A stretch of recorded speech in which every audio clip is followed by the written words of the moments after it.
बिस्मिल्लाहिर्रहमानिर्रहीम। The next topic is del operator. Topic start करने से पहले फिर से कि प्लीज़ चैनल को सब्सक्राइब कर लीजिएगा। Topic is del operator. Del operator को हम ऐसे डोनेट करते हैं और इसकी वैल्यू हमारे पास होती है partial by partial x, x unit vector, partial by partial y, y unit vector, partial by partial z, z unit vector. Del हमारे पास इसकी कुछ प्रॉपर्टीज़ हैं कि डेल हमारे पास खुद से कोई ऑपरेटर नहीं होता, ये हमारे पास कोई वेक्टर नहीं होता, ये एक वेक्टर ऑपरेटर होता है जिसे हम ऑपरेट करते हैं किसी भी फंक्शन के ऊपर। फिर हम देखते हैं कि इसको ऑपरेट करने से उसमें कितना चेंज आया। जैसे हम डिफरेंशियल में डिफरेंशिएट करते थे कि फंक्शन में देखते थे कि एक्स या वाई के रिस्पेक्ट से कितना चेंज आ रहा है, उसी तरह ये डेल होता है। अगर हम इसको सिंपल इस तरह से लिखें तो ये हमें कोई मीनिंग नहीं दे रहा, ठीक है। तो it is without specific meaning. जब तक हम इसके ऊपर कोई फंक्शन ऑपरेट ना करवा दें तब तक ये हमें कोई मीनिंग नहीं देता, ये मीनिंगलेस है ऐसे। तो हम इसको कैसे कैसे ऑपरेट करवा सकते हैं? अगर हम इसको जब इस डेल ऑपरेटर को ऑपरेट करवाएं वेक्टर के साथ और बाय डॉट प्रोडक्ट, तो वो हमें देती है डाइवर्जेंस।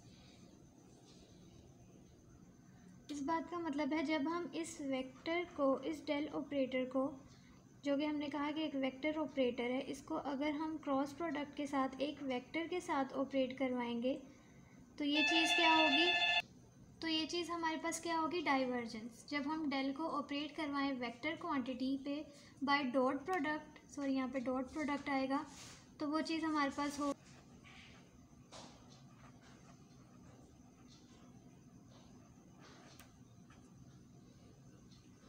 नेक्स्ट हमारे पास आता है कि कर्ल।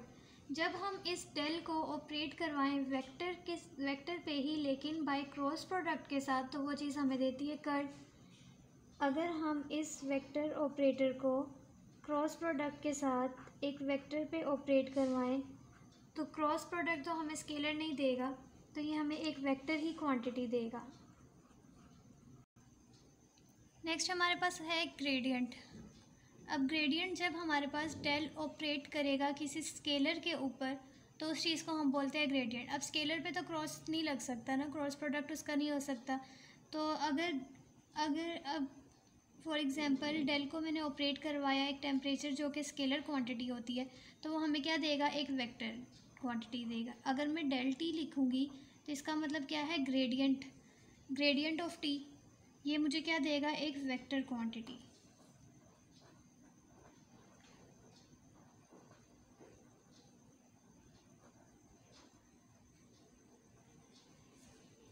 सबसे पहले बताया कि डेल क्या होता है, डेल की वैल्यूज़ क्या होती है वो बताई। फिर इसकी प्रॉपर्टी थी कि डेल हमारे पास एक ऑपरेटर नहीं होता, वेक्टर नहीं होता, ये एक वेक्टर ऑपरेटर होता है।